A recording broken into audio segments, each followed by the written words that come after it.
We're joined again by a resident political pundit, the Dalai Llamas, Ronald Llamas. Okay, let's get right to it.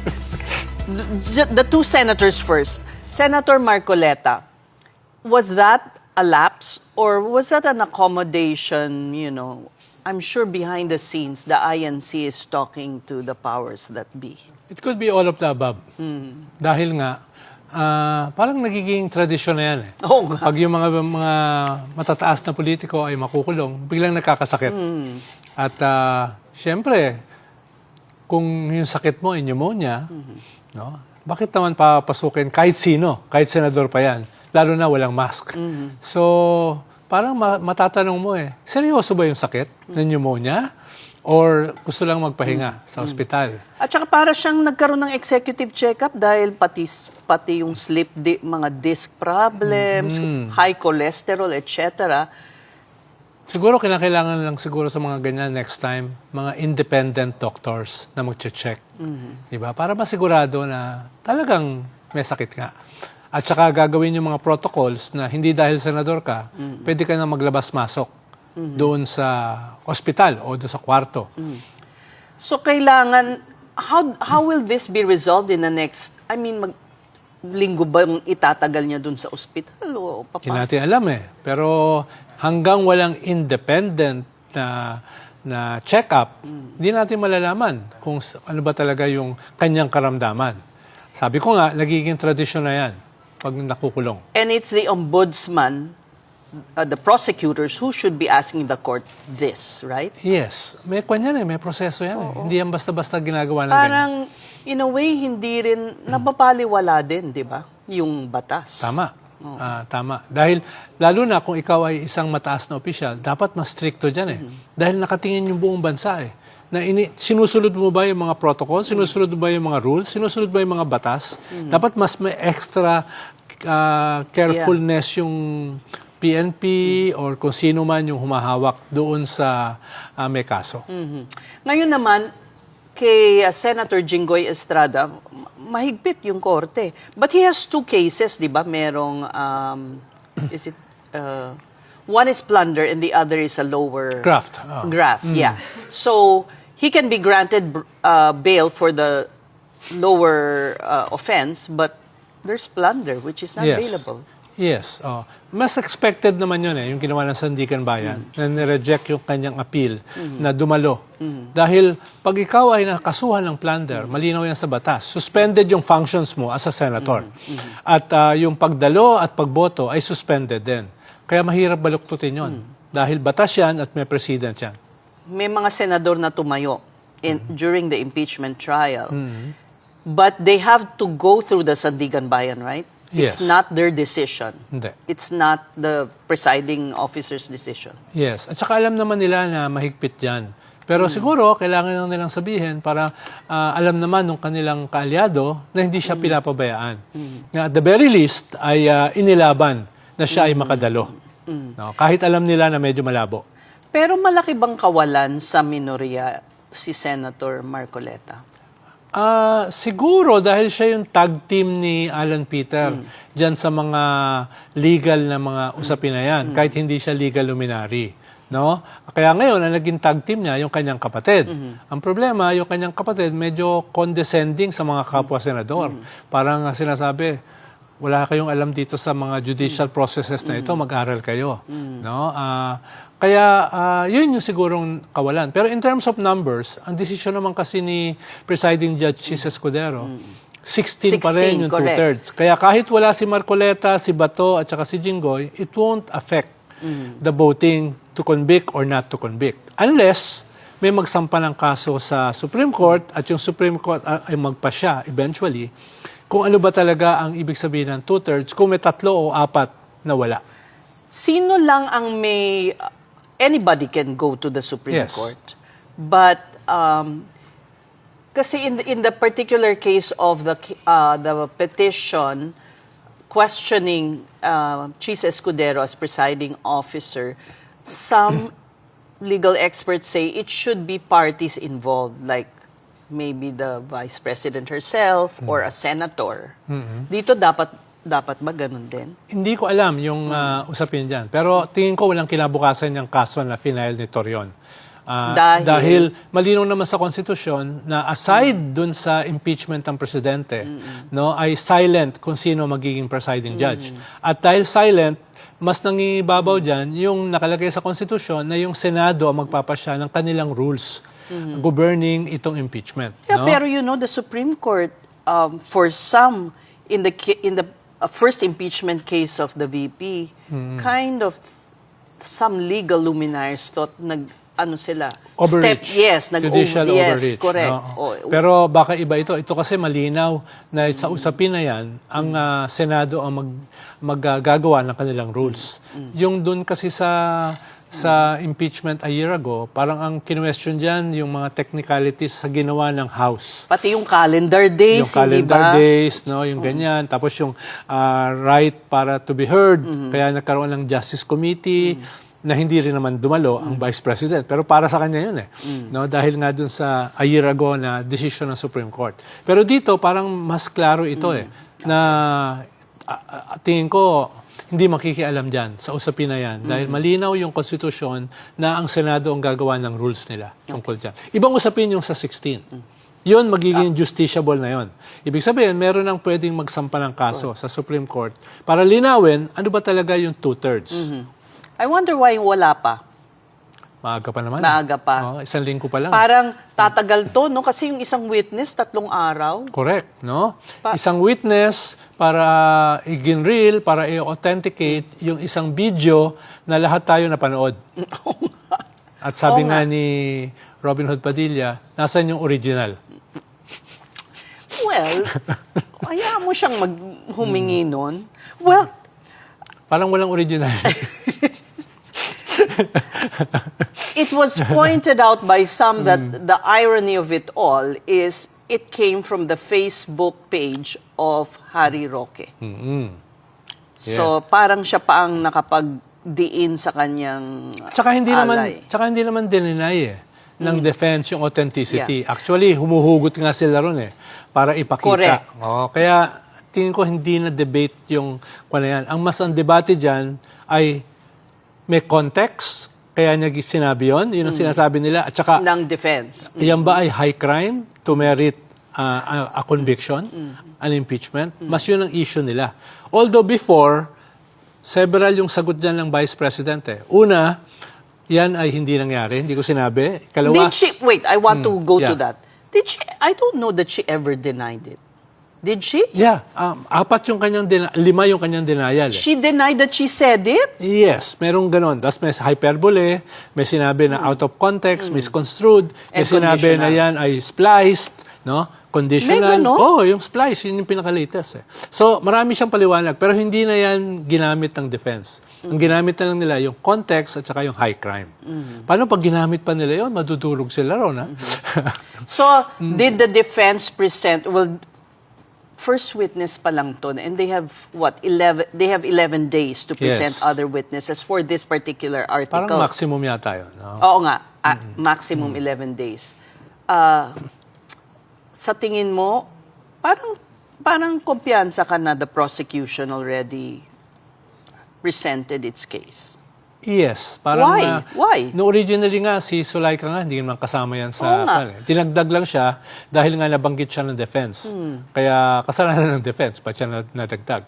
Ikalawa ay, inamin na nila na authentic naman in so many ways. Yung, So that the threats were made. Oo, kaya hindi to usapin, wala namang conditional threat Pag yung threat ay sinagawa na, hindi na siya threat.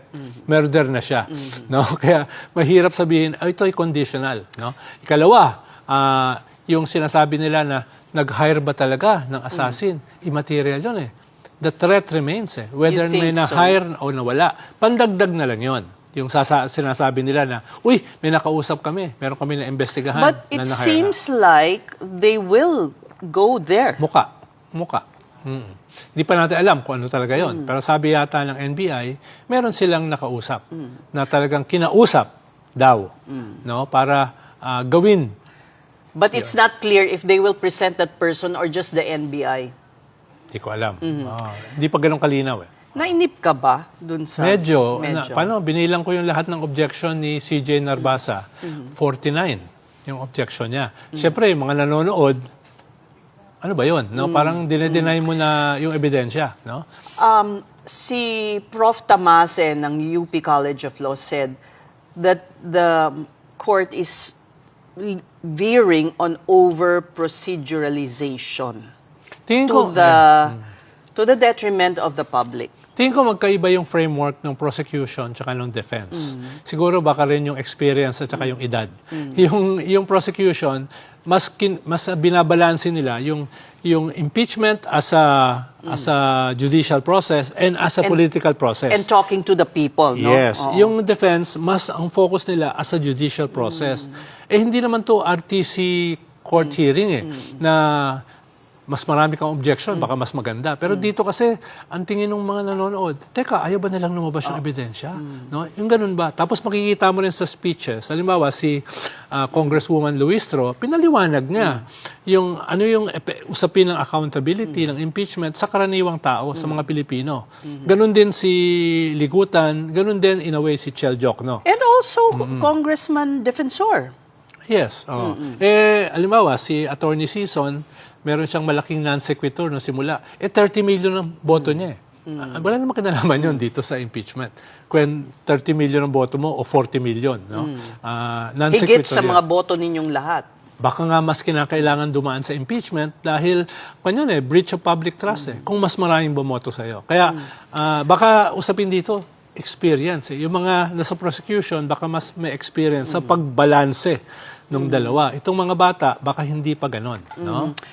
You think magka-calibrate sila for the next, this coming Monday? They should. Kailangan maunawaan nila, ito is both a judicial and a political process. Right. At may significant na bahagi nito, yung mga nanonood, yung court of public opinion, na may epekto sa mga senator judges na hindi naman talaga judges. Mga kanyan politicians. So, Right. makikinig yan dun sa popular Pati sila opinion. nababagot na rin di ba? Si Senator Bam has asked, pwede bang mas i-simplify or... Siguro, tama yun, sabi ni Senator Bam, pero dapat sabihan din niya yung kanyang kapwa mga senador na very condescending ang trato sa kanila. Eto pa, kasi sa mga nakaraang impeachment, particular kay CJ Corona, mas may leeway ang mga senador na magtanong diretso. Yung like asking for the people di ba? Yung tanong for instance ni Senator Risa Ontiveros, yun ang tanong ng lahat ng nanonood. It goes straight to the point. Pero parang, yun na nga, may kind of sarcasm from the other side na you're prejudging somehow. Yes, pero actually ginamit nila yung sinabi ni Risa. 'Di ba? Ginamit ng ni CJ Narbasa sa kanyang concluding remarks. According to, 'di ba? Yeah, Tapos ginamit din ni Panelo 'yon from outside naman, no? Ibig sabihin, ganun ang senator judge. Ibig sabihin hindi ka ganun ka partisan. Yung sinasabi mo pwedeng gamitin ng both sides, ng prosecution at Like saka yung ng sinasabi defense. niyang kung wala namang assassin, itong Oo. sinasabi mo, wala namang assassin, Oo. threat lang naman yan. Yes, o ginamit 'yon ng defense, 'di ba? So, ibig sabihin, yung wag masyadong bias o at least wag magmukhang masyadong bias, no? Na kaya ayun, medyo nabara si Bakit nagagalit yung kabilang panig na mukha daw siyang bias? Siyempre, dahil Risa siya. Yung sarili niyang pagiging, yung katauhan niya, siyempre, na-identify siya sa isang grupo. Kumbaga, wala ka lang gagawing mabuti para doon sa kabila. Yung kabila naman, for instance, the siblings Cayetano, can we expect them will they be calibrating also? Because they've been bashed left and right on social media. Dapat din silang mag-adjust dahil dito sa kanilang patronizing, condescending attitude, tapos yung kanilang credentialism, gulping-gulpi yun, di ba? Kaya baka kinakailangan niya lang hindi magmukhang abogado ng defense. Dapat kunyari, at least circumspect sila na bumabalanse. At least kunyari, no? Paano at least kunyari? Paano ginagawa yun? Anyway. Ay, kaya naman nila yun magpanggap. should Senator Cheese also be a little more, give more elbow room to the senator judges? Yes and no. Dahil kailangan din niyang maging, kailangan niyang kontrolin yung pace, kailangan niyang kontrolin din yung parameters. Dahil pag humaba yung napakaraming objections, magsa-sign off na yung tao. Kasi, somehow gusto niya maging balanse, so medyo kinu-call out niya rin si Senator Ontiveros, di ba? Yeah. Oo. Para hindi naman mahimasmasan ng Yeah. konti yung Ang presiding dalawang judge piyata. dapat may control eh. Pero you have been vocal about how he should not be the one, right? Yes, dahil sa optics kasi parang pangit na may kaso ka sa COMELEC, may kaso ka sa ombudsman, tapos ikaw si Mr. Forthwith a year ago, Oo nga. no? Yung ang So problema, parang- ang problema wala namang ibang mga lawyers doon. At yes, pwede naman technically, pwede namang hindi lawyer, pero baka hindi kanyang kabilis, no? Dahil stock knowledge yan eh. Uy, mali yung sinabi nitong defense lawyer. Uy, mali yung sinabi ng prosecution. Baka yun yung kakapusin kung hindi abogado. Pero may isa pang abogado si Kiko Pangilinan. Hindi lang naman siya inclined na maging presiding Talaga judge. ba? Oo. Mas gusto Did niya he say that? Balita ko. No? Balita ko na ayaw niya maging presiding Because? judge. Mas gusto niya na doon siya sa floor. Na makakapagtanong, no? Hindi ikaw yung But yung you know, manager. Senator Cheese looks like he's in his element. Yes, oo. Magaling naman si Senator Cheese as a lawyer. Mas iba naman yung mga issues ko sa kanya. So, okay na din sa'yo. Grudgingly, you will say, good job. Grudgingly. Dahil wala ka masyadong options eh. Di ba? What will we expect sa pag-summon kay Chief of Staff ng Vice President kay Zulaika? Well, Na all she said was maghanda kay Typhoon Inday, di ba? Ano Oo. sabi? Bagyong Inday. Bagyong Inday. Oo. So, ang nangyari, dumating nga si Inday, pero umiwas. Pero may dala siyang konsumisyon, yung ulan. Di ko sinasabing ganoon din yung ginawa ni Vice President sa Okay. pagpunta niya Oo, sige na nga. sa Senado. Pero parang ganoon na rin. Pero ano, can you invoke the fifth there when you testify? Pwede, di ba? Tingin ko pwede naman. No? Hindi ko lang alam. But if you're going to incriminate, let's say, your boss, well, how can you get out of that? Huwag ka na magsalita. Mag-invoke ka na ng iyong right against self-incrimination. But it's not yourself that you're incriminating. It's someone else. But, teka muna. Ito yung tanong ko, bakit siya ang tinatawag sa grave threats article, Article 4, when parang mas mahalaga siguro ang impormasyon niya dun sa confidential funds? Siguro, baka ipatawag din siya ron. Pero dito kasi, siya yung malinaw na trigger. Kaya nangyari yung ganong klaseng attitude o yung ganong pagiging unhinged ng Vice President ay dahil nga kinuha siya, dinetain siya, even for just a short while. Yeah. So, tingin ko, doon siya tatanungin, doon siya igigrill. Na eventually, hindi naman siya kasama. No? Pero ngayon, kasama na siya. Tingin ko, dapat mag-ingat dyan yung defense. Baka kung ano masabi ni Zulaika. But at the same time, the defense can use it as context. Nawalan ka ng... Nagalit ka. Ito yung nasabi mo. Pero ang hirap kasi niyan dahil tinreten mo yung presidente, highest official of the land. Maalala mo yung teacher na nag-threaten kay Digong? Naglagay sa Facebook, kulong kagad kahit wala namang capability yon para gawin yung threat. Ito Or even recently, kay BBM, di ba? Meron ding inapprehend. So, yun ang una, na yung highest official ang tinreten mo. Ikalawa, ginawa mo yan very publicly. Ang ganda mong role model. No? At ikatlo, ikaw yung beneficiary ng threat.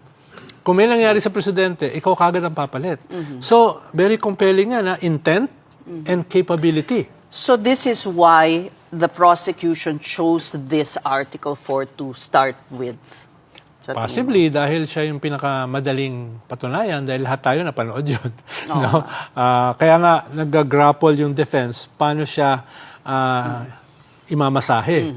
No? Hindi katulad Kasi it ng only kwan. takes one article, di ba? Yes, para To ma-impeach ka o to convict. Oo. No? Kaya yung iba sinasabi, sana yung pinakamahirap kagad. No? Dahil ito kasi, alam na natin ito eh. Alam na natin na nangyari ito eh. Yung sa unexplained wealth, mas marami pang kailangan lumabas na ebidensya dyan, galing sa mga bangko. Ililip mo pa yung bank secrecy laws. Kaya yung iba sinasabi, sana doon nagsimula. Paano hindi pa natin alam yan? Kaso matagal na proseso nga, 'di ba? Sa Lunes pagbobotohan nila yung bank records. Yes.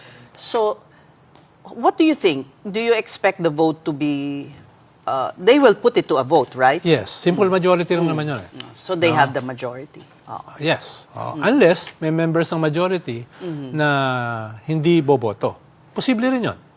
No? Why naman? Why won't they? For different reasons, no? Baka ayaw din nila mga bank secret. Baka may mga bank accounts din sila na ayaw nila mabuksan, baka mag-set ng precedent. Ano ba yan? Parang kay Corona, nung nilift yung bank secrecy laws kay Corona, medyo nag-react ang Supreme Court. No? Hindi ko naman sinasabi na meron din silang bank account. Pero nag-react sila. Kaso nabuksan na ng AMLAC eh. Kaya kahit nag-react sila, hindi na mahabol. Tapos ito namang tax records Wednesday. Ang tax records, pwede rin, like you said, baka ayaw nung iba, no? Kasi Hindi, ang nangyari naman dyan, ibinalik. Oo nga. Dahil ang nagdala kasi yung House. Dapat yung Senate as an impeachment, as a trial court, ang magre-request. Tapos, sasang-ayon yung executive. Tingin ko, mas ang issue dyan yung process. Pero tingin ko, aabot uli yan. Babalik yan. Ayusin lang yung proseso. Pero pagbobotohan pa rin yon muna. Yeah. Mga ganyan kasi, mga simple majority. Lalo na kung may mag-i-invoke na, teka, pagbotohan muna natin. Pero kung wala naman mag-invoke, hindi na kailangan magbotohan. Di ba? Okay. Kung wala namang kokontra, Lastly, before we let you enjoy the rest of the weekend na, sa social media, ano ang nakikita mo na sinasabi ng mga tao? well, dati kasi, nung impeachment ni Erap, impeachment ni Corona, lahat nanonood, lahat abogado. Bawat kanto may abogado, no? Ngayon, lahat sila abogado sa social media, no? Yun ngayon yung larangan dito, no? Makikita mo nagtatalo eh, no? Lahat abogado, no? Pero maganda yun dahil invested ang maganda. tao. Unless mapika sila sa dami ng objections na mag-sign off. Lalo na mahaba pa ito eh. Di ba mahaba pa ito? Wala Ito, pa tayo sa 1/4, diba? 1/10. At yung mga pinakamahaba dyan, yung mga susunod, bribery, confidential funds, tapos yung unexplained wealth. Yun yung mga mahaba. Ito na nga yung pinakamaiksi eh. Baka dito, marami na nagreklamo. Ang dami naman technicalities, hindi na maintindihan. Ang dami namang objections, no? May mga alam nga ako, nagpatay na eh. No?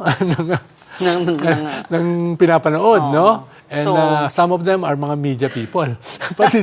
pati sila napika na. So, ano ang dapat gawin ng, I guess, the onus is on the prosecution and the defense. Yes. Pero sana, yung senador, as judges, have to be more respectable. Dahil nanggagaling Yun sila ang sa mas crisis ng Senado eh. Ibig sabihin, ang hinahatulan dito, hindi lamang yung akusado. Ang Tama, hinahatulan sila dito din. yung Senado, na sirang-sira dahil dun sa mga nangyari. Saka nakakita, kalahati ng Senado may kaso. Diba? So, ingat din sila. Okay. So, we hope to have you again next Friday. Thank Parang you so bawal much. na yata ako mag-zoom dito eh. Parang kailangan ko maghintay ng 3 oras. Gusto namin ikaw makita. Thank you for talking to us, political pundit Ronald Llamas.